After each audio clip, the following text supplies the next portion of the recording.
According to the National Poultry Federation, there are roughly 3,800 farms in Oklahoma producing some type of poultry, making it the third most valuable livestock commodity in our state. But is all that foul, creating a foul smell in the air and polluting the water around these farms? A federally funded study aimed at answering those questions will soon begin. Steve Shaw begins our report in Idabel, Oklahoma. Brent Bolin learned chicken farming from his dad 52 years ago, 3 miles south of Idabel in the southeast corner of the state. So the industry's just grown. The first 2 houses my dad built in 1969 were 40 foot by 300 and put about 12,000 birds in there. So, I mean, it's just evolved over time. The Bolins have 8 chicken houses capable of housing 160,000 birds at a time. They get the chicks when they're a day old.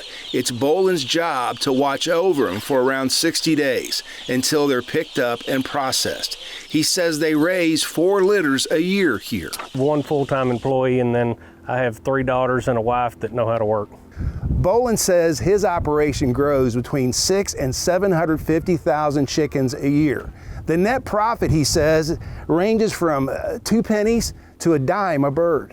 It's a tough business like any other thing in agriculture, but it's just real consistent, and it's good for rural Oklahoma. I mean, there's not a whole lot of other opportunities in rural Oklahoma.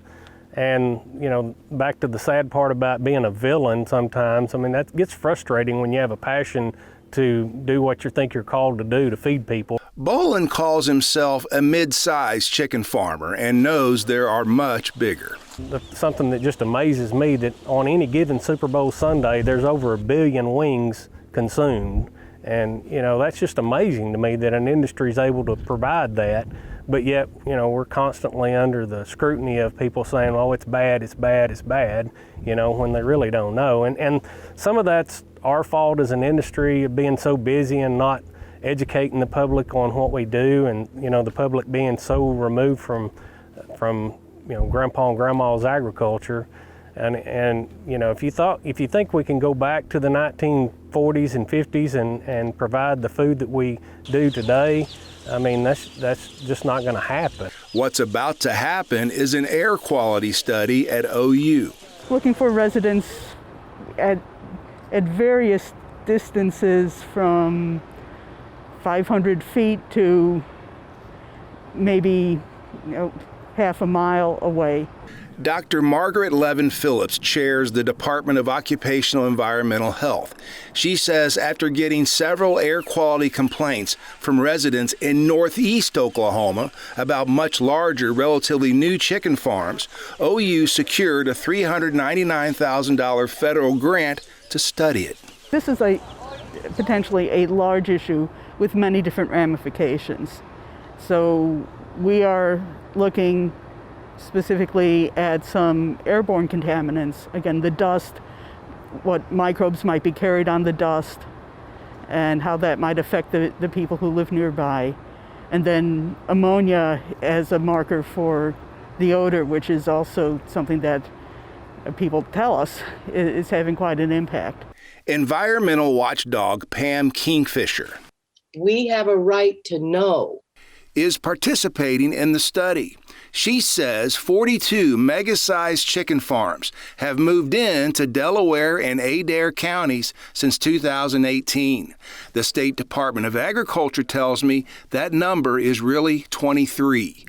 Kingfisher claims those farms are churning out 300,000 chickens every 7 weeks and dropping 1.2 million tons of manure a year. Neighbors that have lived there for 100 years or whatever, you know, just felt invaded. And so they're suddenly living next door to an industrial complex. But again, we are not prejudging things. This is prompted by concern in the community where people were subjectively concerned about odors and dust and runoff. And then we're coming in with the science to actually measure objectively what is going on. Phillips says the air study will take several months. They'll sample the air on properties within a half mile of these mega farms this spring, this summer, and when it cools down again in the fall. Then they'll follow the science. Really happy that OU is sitting up and taking notice, and they see the public health aspect of this. And that's where I'm coming from. Again, I'm a farmer. My neighbors are farmers. I have 160 acres. You know, we're not city kids out here just yelling at the neighbors.